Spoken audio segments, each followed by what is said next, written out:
बलूचिस्तान में सियासत से बड़ा इशू इंसानी हुकूक का है। यहाँ पे नौजवानों को उठाना, उनकी फसकशुदा लाशें फेंकना, ये कोई एक दहाई से ज़्यादा अरसा गुजर चुका है। ये चीज़ें होती चली आ रही। सिक्योरिटी वर्कशॉप 12 कोड करवाती रहती है, मतलब जो यहाँ के फ़ौजी हैं बलूचिस्तान में ये कराते हैं। इसकी एक्सपेंस हुकूमत बलूचिस्तान बर्दाश्त करती है। उनके क्वेश्चन, मतलब एक बंदा पर मुसलसल इल्ज़ाम लगाया जा रहा हो कि यही सब कुछ कर रहे हैं, ये उठाते हैं, ये मारते हैं, फसकशुदा लाश मिलती है पीछे ये, और फिर वो कहे नहीं आपको इजाज़त है, आप ओपन क्वेश्चन कर सकते हैं। तो ये बड़ी बात है।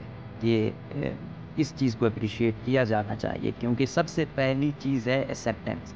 जब एक्सेप्टेंस हो जाती है, टेबल टॉक हो जाती है, तो मसला सॉल्यूशन की जानिब जाता है। सलीम साहब भी इस दफ़ा आए और साथ बैरिस्टर साद रसूल, जो दुनिया टीवी पे आप देखते होंगे, उस बेचारे का इस हवाले से नॉलेज ज़ीरो है। उन्होंने पता नहीं कहाँ से, हमारी जो बात हुई मिसिंग पर्सन वालों से, वो कहते हैं कि वो यहाँ पे कोई 1-2 दिन पहले आया, पता नहीं कहाँ से डाटा दिया कि 10,000 मिसिंग पर्सनस थे। 10,000 में से जो है ना 8,000 वो हो गए, 2,000 के केस हैं, इशू ही नहीं है। तो सलीम साफ़ी का यही हाल है। ये हमेशा जो ग्रुप प्रो एस्टेब्लिशमेंट होता है, ये उनका ही चाहिए था। देखा होगा आपने, पहुँच गया ये इसके पास, अनवारुल हक काकड़ के पास दावतें हैं। तो अनवारुल हक काकड़ और बलूचिस्तान का ये टोटली डिफरेंट है। अनवारुल हक काकड़ कभी भी नहीं चाहेगा कि बलूचिस्तान का इशू इस तरह हल हो। अगर वो होगा तो फिर क्या होगा, इसकी तो दुकान नहीं चलेगी। और इसके हम नवाओं की जो इसके साथ हैं, तो वो तो यही करेंगे। मिसिंग पर्सन जो इशू है, बहुत बड़ा ह्यूमैनिटेरियन इशू है। इसको कंट्रोवर्शियल कैसे किया जाता है? अब एक नाम के कई लोग हैं, अब वो करते हैं कि अब मतलब बालाज जो है ना, हर घर में या हर दूसरे तीसरे बलोच घराने में बालाज एक नाम है, जो वहाँ पे पसंद किया जाता है, लोग ये नाम रखते हैं।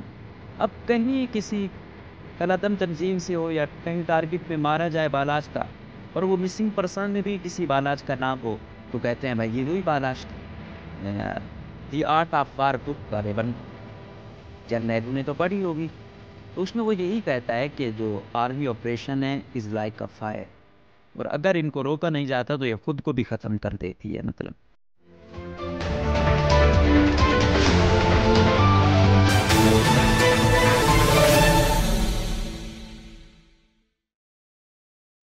अस्सलाम वालेकुम, पाकिस्तान इमेज न्यूज़ में खुशामदीद। मुझे कहते हैं मकबूल अहमद जाफ़र। पिछले प्रोग्राम में भी आपको बताया था कि हमारी जो फ़ौजी इस्टेब्लिशमेंट है, वो अपना शायद जो उनकी सोच है, जो उनकी पॉलिसी है, उस पर कोई नज़रसानी कर रहे हैं। कुछ चीज़ों को वो एक्सेप्ट कर रहे हैं, क्योंकि बाकी सियासी हवाले से तो आप देख रहे हैं कि हर दौर पिछले से भी, जो अगली वाली सिचुएशन होती है पिछले से भी वर्स्ट होती है। क्योंकि हमारा ज़्यादातर फोकस बलूचिस्तान पे होता है, तो वो चीज़ें तो हाईलाइट करने वाले और बहुत सारे हैं। बलूचिस्तान पे बात करते हैं। बलूचिस्तान में सियासत से बड़ा इशू इंसानी हुकूक का है। यहाँ पे नौजवानों को उठाना, उनकी फसकशुदा लाशें फेंकना, ये कोई एक दहाई से ज़्यादा अरसा गुजर चुका है। ये चीज़ें होती चली आ रही। तो इदारे और अवाम में जो है ना, एतमाद का एक फुकदान रहा है, चला आ रहा है। इदारों को उस तरह अवाम ऑन नहीं कर रही, अवाम उनसे डरती है, इसमें कोई शक नहीं है। लेकिन अब एस्टेब्लिशमेंट ने इस चीज़ को भांपा है और कुछ ना कुछ करने की कोशिश हो रही है, जिसकी सबसे वाज़ेह मिसाल ये है कि जो सिक्योरिटी वर्कशॉप 12 कोर करवाती रहती है, मतलब जो यहाँ के फ़ौजी हैं बलूचिस्तान में, ये कराते हैं। इसकी एक्सपेंस हुकूमत बलूचिस्तान बर्दाश्त करती है, लेकिन मैनेज ये करते हैं और फिर यही शेड्यूल करते हैं। इसमें आप वज़ीर आज़म पाकिस्तान से मिलते हो, वज़ीर आला बलूचिस्तान से मिलते हो, चीफ जस्टिस बलूचिस्तान से मिलते हो, आर्मी चीफ से मिलते हो, कोर कमांडर जो हैं यहाँ के 12 कोर के, उनसे तो आप मिलते ही हो। तो हाँ, मतलब अलगर्ज़, और फिर DGISI, DGC, ये तमाम लोग आते हैं और ये अलाउ किया जा रहा है, क्योंकि अभी जो हमारे सोर्सेज हैं बताते हैं कि कहते हैं कि आप ओपन क्वेश्चन करें, हम देखना चाहते हैं कि आप वही सवाल करेंगे जो पब्लिक के दिलों में क्या है। तो ये अच्छा इनिशिएटिव है, क्योंकि पहले लोग कोई भी सवाल हो या तो उनके खुशामद में करते थे सवाल, या फिर अक्सरियत ऐसे लोग इन वर्कशॉप में रही है जो बस जिनका कोई कैलिपर नहीं था, नोटोरियस टाइप के लोग थे, लेकिन पता नहीं उनको इनकी सिक्योरिटी, ये तो कहते हैं कि भाई दुनिया के नंबर 1 इंटेलिजेंस है, लेकिन एक बंदा जो मुआशरे में उससे सलाम भी सही करने से कोई बंदा कतराए कि यार इससे साथ ताल्लुक़, वो भी तो एक बदनामी है। और ये लोग वर्कशॉपों में जाते थे और फिर बड़े एजाज़ उनको दिए जाते थे।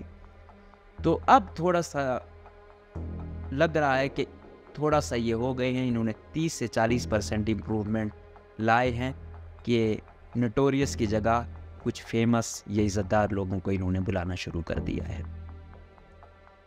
तो इसमें सेशन रखे जाते हैं, मुख्तलिफ दिया जाता है कि ये सेशन होगा, इसमें ये पैनल होगा। जो अभी की आ रही है पेशरफ्त है, उस पर इन्होंने मिसिंग पर्सन इशू पर सेशन रखा, और ये गालिबन इनका दूसरा सेशन था। मतलब इससे पहले भी एक रखा गया था पिछली वर्कशॉप में, ये दूसरा है। और इस वर्कशॉप में उन्होंने जो मिसिंग पर्सनस के चेयरमैन हैं उनको उन्होंने नसरुल्लाह बलोच साहब को मदऊ किया, और फिर जो मिसिंग पर्सनस को के ऊपर जो कमीशन बना था और इधर उनके केस चल रहे थे, जस्टिस रिटायर्ड फजलुर रहमान साहब उनको मदऊ किया गया था, मामा कदीर बलोच साहब को मदऊ किया गया था, और फिर कहा गया कि आप ओपन क्वेश्चन करें। और ये आप याद रखें कि उनके क्वेश्चन, मतलब एक बंदा पर मुसलसल इल्ज़ाम लगाया जा रहा हो कि यही सब कुछ कर रहे हैं, ये उठाते हैं, ये मारते हैं, मसलशुदा लाश मिलती है, पीछे ये हैं, और फिर वो कहें नहीं आपको इजाज़त है, आप ओपन क्वेश्चन कर सकते हैं। तो ये बड़ी बात है, ये इस चीज़ को अप्रिशिएट किया जाना चाहिए, क्योंकि सबसे पहली चीज़ है एक्सेप्टेंस। जब एक्सेप्टेंस हो जाती है, टेबल टॉक हो जाती है, तो मसला सॉल्यूशन की जानिब जाता है। लेकिन इस वर्कशॉप में उन्होंने पहले हामिद मीर को बुलाते थे, वो कुछ ना कुछ बोलता था। सलीम साफ़ी इस दफ़ा आए, और साथ बैरिस्टर साद रसूल जो दुनिया टीवी पे आप देखते होंगे, उस बेचारे का इस हवाले से नॉलेज ज़ीरो है। उन्होंने पता नहीं कहाँ से, हमारी जो बात हुई मिसिंग पर्सनस वालों से, वो कहते हैं कि वो यहाँ पे कोई 1-2 दिन पहले आया, पता नहीं कहाँ से डाटा दिया कि 10,000 मिसिंग पर्सनस थे, 10,000 में से जो है ना 8,000 वो हो गए, 2,000 के केस हैं, इशू ही नहीं है। जो पार्टिसिपेंट थे उनसे मैंने बात की, वो कहते हैं कि बैरिस्टर साद रसूल साहब ऐसे लग ही नहीं रहा था कि बैरिस्टर है। ये तो कहते हैं आप एज ए जर्नलिस्ट आए हैं तो आप वो रखिए। कहते हैं नहीं, हमसे वो हुई, हमने ये किया, वो फुट स्टेट बने हुए थे। और फिर वो कहते हैं उन्होंने फिगर दिया, कोई फिगर उसका वो ये नहीं था, बस ओवरऑल दिया। भाई आपके पास क्या डिटेल्स हैं? आप इसको होना तो ये चाहिए था, आप डिस्ट्रिक्ट टू डिस्ट्रिक्ट जाते, भाई गवादर से इतने लोग हैं, कलाच से इतने हैं, डेरा बुक्टी से इतने हैं, कोहलू से इतने लापता हुए हैं। नहीं, उन्होंने ओवरऑल बस दे दिया, और फिर उनका इस हवाले से कोई किसी से ना उनकी बात हुई थी, ना जानते थे, बस उनको जो स्क्रिप्ट दिया गया वो रटा रटाया उन्होंने पेश कर दिया। तो वो कह रहे थे कम से कम आपने बुलाना होता है तो कम से कम कोई मकामी वकील तो बुलाओ, बैरिस्टर बुलाओ, या साफ़ियों में आप हामिद मीर को बुलाओ जिसने कुछ काम भी किया हुआ है। आप ऐसे बैरिस्टर साद रसूल जैसे लाओगे जो बस कुछ ज़्यादा ही वो करते हैं, और उनकी ग्राउंड रियलिटीज़ और उनकी बातों में जो है ना ज़मीन आसमान का फ़र्क होता है। तो अगर आपने सेशन रखना है, आप वाकई सॉल्यूशन की जानिब जाना चाहते हैं, तो फिर प्रैक्टिकल वो करें, और इस चीज़ को आप ऑन करें, कोई बैरिस्टर या दूसरे को ऑन करने की ज़रूरत नहीं है। और सलीम साफ़ी साहब आए, सलीम साफ़ी साहब तो पहले उससे जब से ये सहाफ़त कर रहे हैं, ये वैसे पावर कॉरिडोर के चहीते रहे हैं, उनकी ही वो करते हैं। यहाँ पे आके उन्होंने एक वो यंगेस्ट केयर टेकर मिनिस्टर का उनको वो आया कि इशू के हम हाईलाइट नहीं करते, और बलूचिस्तान आके जो इशू हाईलाइट किया वो ये किया। और ऊपर से साफ़ियों के यहाँ पे कुछ साफ़ी जो मुसल्लत हैं, उम्मी का दुका को छोड़ के जो थोड़ा बहुत काम कर रहे हैं, बाकी तो सहाफ़त का बेड़ा इन्होंने गर्क किया हुआ है। उनसे लेके इसने बलूचिस्तान के उसका हक अदा कर दिया। चमन में धरना जारी है। मंजूर पश्तीन वहाँ गया, कहा कि हाँ भाई सलीम साफ़ी कहाँ हो तुम, हामिद मीर कहाँ हो तुम, ये भी है, साफत का तो यही है कि बग़ैर रंग व नस्ल आपने जो है ना कवर करना है। सलीम साहब भी यहाँ तक आया, लेकिन इससे आगे उसकी हिम्मत नहीं हुई। तुर्बत में 11 दिनों से धरना जारी है, वहाँ इसकी हिम्मत नहीं हुई। अब वो कहते हैं ना कि उंगली कटा के शहीद होना, तो सलीम साफ़ी का यही हाल है। ये हमेशा जो ग्रुप प्रो एस्टेब्लिशमेंट होता है, ये उनका ही चाहिए था। देखा होगा आपने, पहुँच गया ये इसके पास, अनवारुल हक काकड़ के पास दावत देने। तो अनवारुल हक काकड़ और बलूचिस्तान का ये टोटली डिफरेंट ही है। अनवारुल हक काकड़ कभी भी नहीं चाहेगा कि बलूचिस्तान का इशू इस तरह हल हो। अगर वो होगा तो फिर क्या होगा, इसकी तो दुकान नहीं चलेगी, और इसके हम नवाओं की जो इसके साथ हैं, तो वो तो यही करेंगे। अभी भी नेशनल सिक्योरिटी वर्कशॉप से सरफराज बुगटी साहब गए थे, उनसे पूछा गया तो वो तो यही चाह रहे थे, मज़ीद ऑपरेशन हो, मज़ीद लोग मारे जाए, मज़ीद उनको वो करो। तो ये तो सॉल्यूशन ही नहीं है। आप एक के घर से एक बंदा मारोगे तो वो तो 4-5 जो और हैं तो वो ऐसे बैठेंगे, ज़ाहिर बात है। यहाँ पे और कुछ है नहीं। किसी का घर अगर आप उजाड़ते हो तो वो भी नहीं बैठता, फिर वो वसाइल है नहीं, रोज़गार है नहीं, फिर वो फिर पहाड़ों पे जाएगा या मुल्क दुश्मन लोगों के हाथों में खेलेगा, तो वो फिर रिवेंज की जानिब चला जाएगा। तो ये पॉइंट था। इसके साथ इस सेशन की हम बात करते हैं कि इसमें बड़े ओपन क्वेश्चन हुए और खुलकर बात की गई। फिर इस सेशन को एक और चीज़, मिसिंग पर्सन जो इशू है, बहुत बड़ा ह्यूमैनिटेरियन इशू है, इसको कंट्रोवर्शियल कैसे किया जाता है। अब एक नाम के कई लोग हैं, अब वो करते हैं कि मतलब बालाच जो है ना, हर घर में या हर दूसरे तीसरे बलोच घराने में बालाच एक नाम है जो वहाँ पे पसंद किया जाता है, लोग ये नाम रखते हैं। अब कहीं किसी कलदम तंजीम से हो या कहीं टारगेट में मारा जाए बालाच का, और वो मिसिंग पर्सन में भी किसी बालाच का नाम हो, तो कहते हैं भाई ये वही बालाच था। जो voice for Baloch missing person, वो कहते हैं आप हमें अकाउंटेबल करें। अगर हम किसी ऐसे शख्स का नाम दें जो किसी कलदम तंजीम से के पास हो, या उसकी कोई और ऐसी वो रही हूँ, या वो इधर उधर और हम उसको ऑन कर रहे हूँ, और होम मिनिस्टर के साथ ये किसी से बैठे हूँ, और हम बाद में वो मारा जाए, हम तो वही लेके आते हैं पूरी, हम उस पर इन्वेस्टिगेशन करते हैं, फिर हम किसी नतीजे पर पहुँचते हैं। तो उनका यही कहना था। फिर अभी कोई राजिक का नाम का था, वो मिसिंग पर्सन्स वालों का ही था, लिस्ट में भी था, और वो कहीं मारा भी गया। वो कहते हैं कि हाँ आपने तो कहा था। उन्होंने कहा कि भाई ये जो राजिक है, ये कैच का है, तुर्बत साइड का है, और ये जिसका हमने नाम दिया ये कलात का है। एक विराबी स्पीकिंग है, एक बलोच स्पीकिंग है।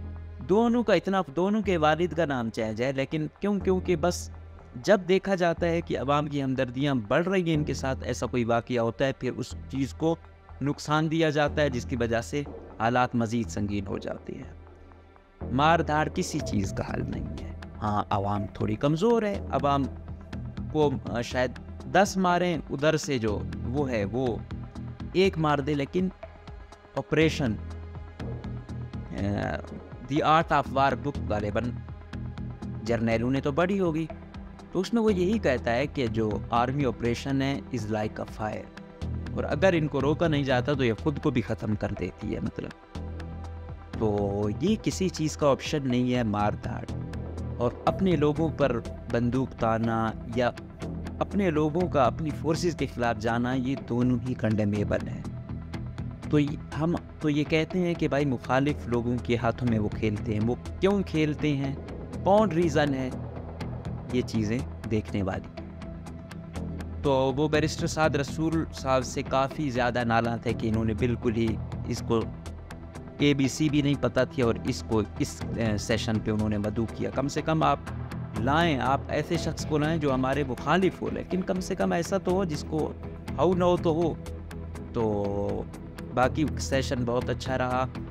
इसमें मज़ीद जो सबसे बेहतरीन बात थी, वो कह रहे थे कि जो नए तैनात हुए हैं कोर कमांडर 12 कोर के राहत नसीम साहब, अभी नए आए हैं और डिफेंस यूनिवर्सिटी के चेयरमैन रह चुके हैं, जिसमें अभी पिछले कोर कमांडर गए हैं आसिफ गफूर साहब वहाँ, और ये यहाँ पे आए हैं। इन्होंने वहाँ पे 2 दफ़ा मामा कदीर साहब को गले लगाया और एक अच्छा इम्प्रेशन देने की कोशिश की, और जब लेकर गए तो अपनी ही गाड़ी पे आगे फ्रंट सीट पर मामा कदीर बलोच साहब को बिठाया गया, पिछली सीट पर कोर कमांडर साहब और नसरुल्लाह बलोच साहब को बिठाया गया। और जब प्रोटोकॉल में उतार रहे थे तब भी मामा कदीर को पहले जो है ना उतारा गया, बाद में इनको उतारा गया। तो यकीनन अपने लोगों को इज्जत देंगे, टेबल टॉक होगी तो ही सॉल्यूशन की जानिब आया जाएगा। और अगर दुत्कारेंगे चंद लोग अपने मफाद की खातिर अवाम और फौज और एजेंसियों में एक दरार की कोशिश करेंगे तो फिर ऐसा ही सिचुएशन मतलब वर्स्ट ही होती जाएगी, रिजल्ट ओरिएंटेड नहीं होगी। फिर उसके बाद कहते हैं कि कोर कमांडर साहब ने मामा कदीर बलोच साहब और नसरुल्लाह बलोच साहब को अपने साथ ले गए और फिर वहाँ पे इनसे बातचीत की तो इन्होंने अपना रखा कि भाई हम ये हमारा तंजीम है, ये इसके हमने वो रखे हुए हैं। तो कहते हैं वो बड़े खुश हुए कि भाई आप तो with in the parameter of constitution of Pakistan काम कर रहे हो। हम तो ये समझे थे, जो बताया जाता था कि ये आप तो बिल्कुल एंटी पाकिस्तान या आयन शान को मानते ही नहीं हो। तो कहते हैं उन्होंने कहा कि ये तो बड़ी अच्छी बात है। तो इस इशू पर लगता यही है कि इस्टेब्लिशमेंट सीरियस हो चुकी है, वो किसी सॉल्यूशन की जानिब जाना चाह रहे हैं। और इसकी सबसे जो पॉजिटिव बात हुई है, हालिया जो नए आए हैं कोर कमांडर साहब राहत नसीम साहब, उन्होंने यही बोला कि मैं NDU में भी रह चुका हूँ, डिस्कशनें होती थी, मैंने इस पे काफ़ी वो भी किया। तो मैं यहाँ आया हूँ, मैंने 40-42 साल सर्विस की है राउंड अबाउट इसके। तो मेरा अब यही है कि मैंने आगे दरवेशी की लाइफ गुजारनी है, किसी को तकलीफ़ नहीं देनी, कि कुछ अच्छा ही करना है। तो मेरी सबसे प्रायोरिटी पर ये इशू होगा। तो अगर लेफ्टिनेंट जनरल हो के, आपको तो पता है पाकिस्तान में क्या हालत है और बलूचिस्तान में तो ओवरऑल चीज़ें कंट्रोल में एस्टेब्लिशमेंट की ही है, बाकी यहाँ पे इनसे ज़ोरावर कोई नहीं है। अगर इनसे इनकी ये ख्वाहिश है तो यकीनन ये इशू हल हो सकता है और चंद दिनों में हो सकता है, ज़्यादा से ज़्यादा साल लगेगा। और दूसरा जो कलअदम तंजीमें हैं उनको भी अगर पीछे से ये होंगे और कोई नेशनलिस्ट या अच्छे नोटेबल लोग दरमियान में लाएंगे तो गालिबन इसका हल मुमकिन है। लेकिन अगर टाउट लाएंगे, अगर वो लोग जिनका किरदार ही मशकूक है वो उन लोगों के थ्रू कुछ होगा तो वो बिल्कुल भी नहीं हो सकता। और आज हम देखें हमारी मईशत का क्या हाल है। तो ये तमाम चीज़ों का हल अमन में है, और अमन उस वक्त ही हो सकता है जब लोगों के ग्रीवेंसेस दूर किए जाएं, जब उनकी जो लीगल पाकिस्तानी आयन के अंदर जो चीज़ें आ रही हैं उसके मुताबिक उनके साथ पेश आया जाए। कोई बंदा है, उस दिन DGISI ने भी बोला कि ठीक है हमारे ही बच्चे हैं, भटक गए हैं तो इधर उधर, तो हम इसका अब सॉल्यूशन चाह रहे हैं और हम एक के साथ बैठने को तैयार हैं कि भाई हमारे पास ये है ये नहीं है। कहते इनके फिगर और हमारे फिगर में बहुत ज़्यादा फ़र्क है। कई ऐसे हैं जिन्हें का हमें पता भी नहीं है, कई ऐसे हैं जो मुकाबले में मारे गए। तो इस हवाले से ओवरऑल खुलकर ये अच्छा है कि इस वर्कशॉप में वो कहते हैं कि आप लोगों ने खुल के क्वेश्चन करने हैं।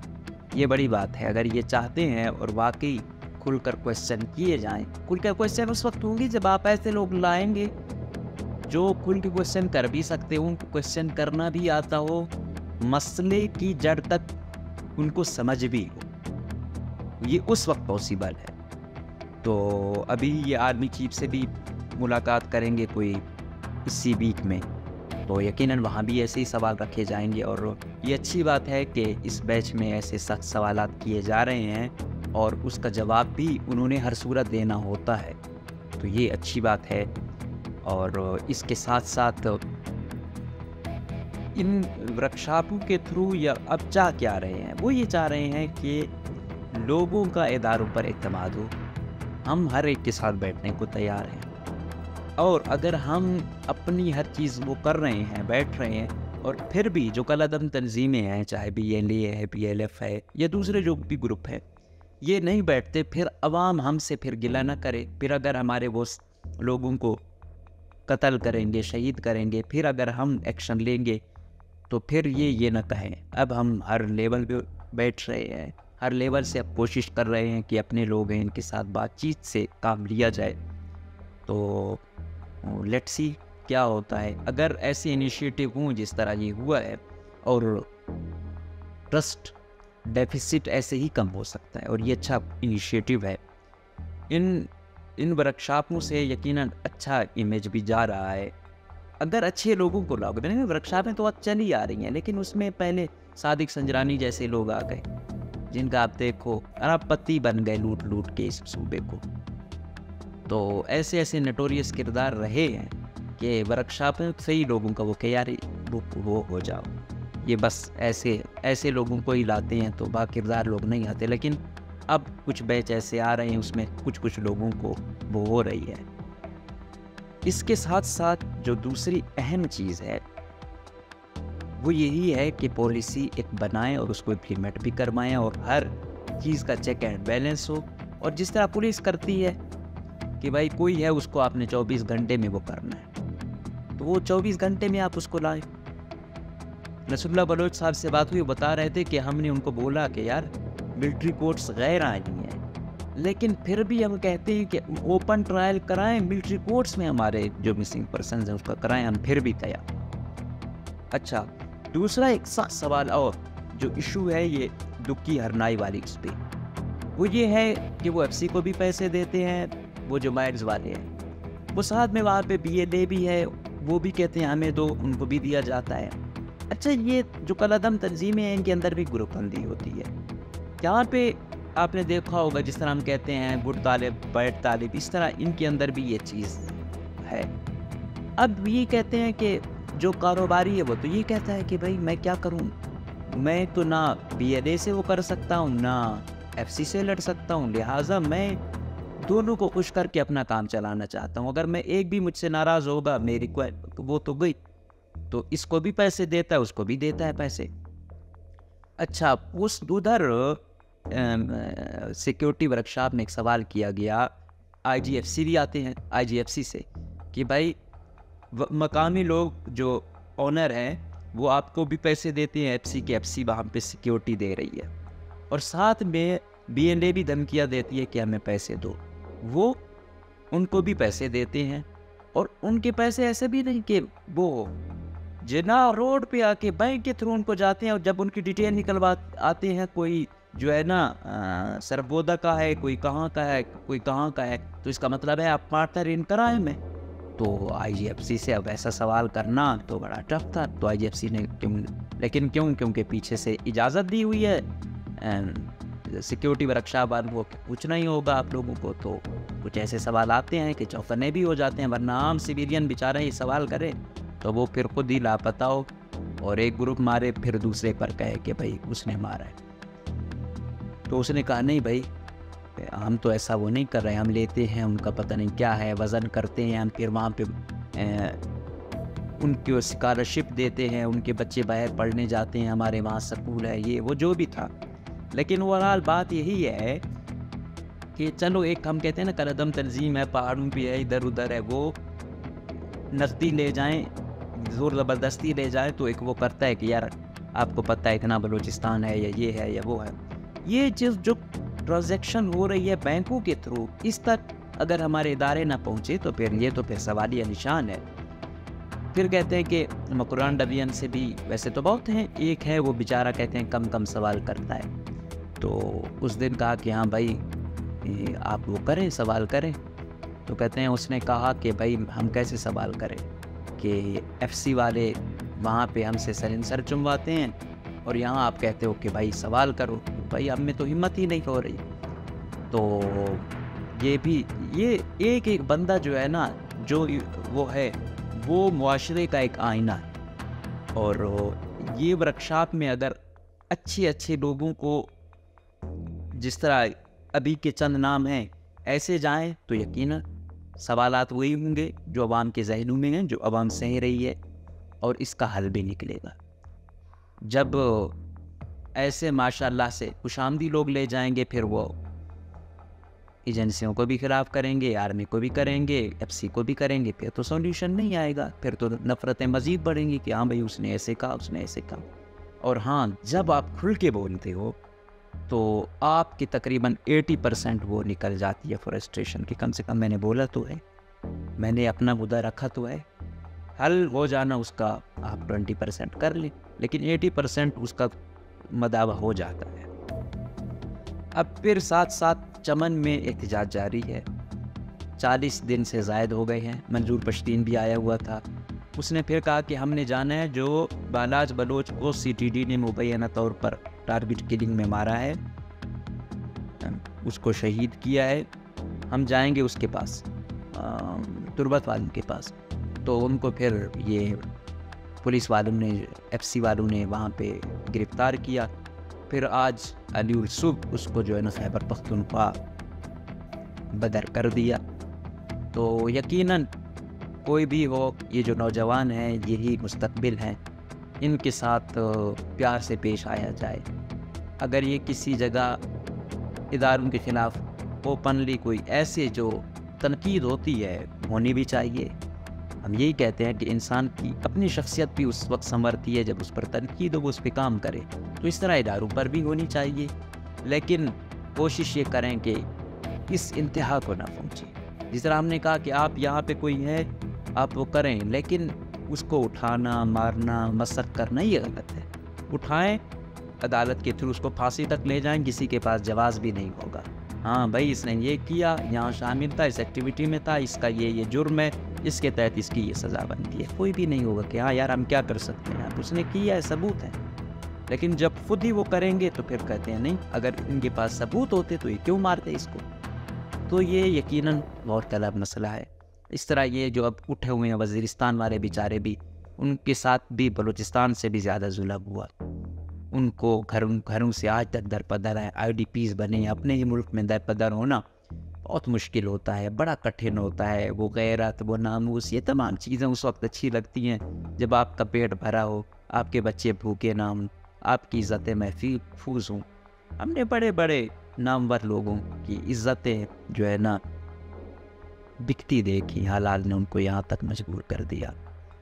तो कोशिश यही है कि लोगों की जो बातें होती हैं उनका मदावा किया जाए, उनको ऐसा ना किया जाए कि दीवार से लगाया जाए। अगर उधर से भी लोग कलदम तंजीमें ज्वाइन करने लग जाएं तो ये यकीनन रियासत क्या करे, इस तरफ जाए उस तरफ जाए, फिर मुल्क का क्या होगा। दुनिया कहाँ पहुँच रही है और हम दहशतगर्दी से नहीं निकल। तो जो अच्छा इनिशिएटिव था इनका, मिसिंग पर्सनस वाले इशू पे मुतासिरीन को बुलाना, उनका मसला हल करना, इस पे ISIB, MIB और commander DGISI, DGC, army chief इस मुद्दे पर जो है ना, अगर वाकई ये इसको हल तलब करना चाह रहे हैं, हल करना चाहते हैं, तो ये एक काबिल ज़िक्र पॉइंट है और ऐसा होना चाहिए। और हम ये बार बार मुतालबा करते आ रहे हैं। और दूसरा, जो मंजूर पश्तीन है, ये चमन धरना है या वहाँ बैठा है, उनके ग्रेवेंसेस भी दूर किए जाए, कोई एक मुनासिब हल निकाला जाए। ऐसा नहीं होना चाहिए कि बस हम हर वक्त ज़बरदस्ती कोई काम करें। आवाम और इदारों में जब तक हम आहंगी नहीं होगी, एक दूसरे का ऑन नहीं करेंगे एक दूसरे को, तब तक मसले हल नहीं होंगे। तो बेहतर यही है कि एक दूसरे को ऑन करें, सॉल्यूशन की जानिब जाएँ, और फिर जब वो मसले हल होंगे, सिक्योरिटी वगैरह का इशू नहीं होगा, कारोबार बढ़ेगा, तो ऑटोमेटिकली ये मुल्क, ये सूबा खुशहाल होगा। तो हम उम्मीद करेंगे कि कानून के दायरे में रहते हुए आइन के मुताबिक तमाम मसलों का हल निकाला जाएगा और अपने लोगों से अपनों की तरह पेश आया जाएगा। इजाज़त दीजिए, अल्लाह हाफ़िज़।